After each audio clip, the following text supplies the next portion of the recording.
से लेके फरार बिया हो।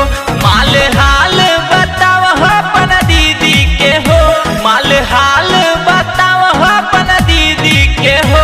बोला का हाल बात हरा दीदी के हो, बोला का हाल बात हरा दीदी के हो, बोला का हाल बात हरा दीदी के हो, दीदी के हो।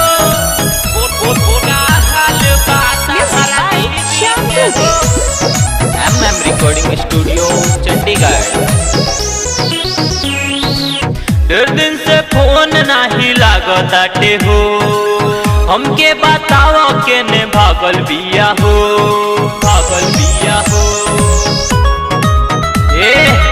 डेढ़ दिन से फोन नहीं लागताटे हो, हमके बताओ कहाँ भागल बिया हो।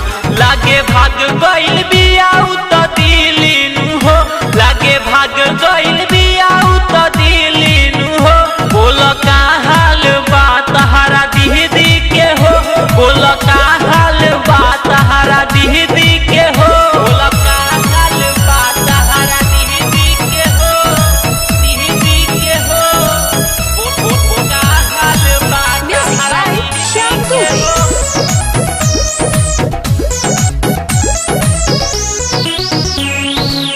मुकेश गुडू रहुलावा के हो, कबो ना याद आवे यारावा के हो, आवे यारावा के हो।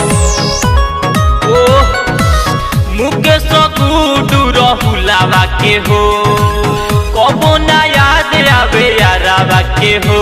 इहे सोची सोची टेंशन में रहिले हो, इहे सोची सोची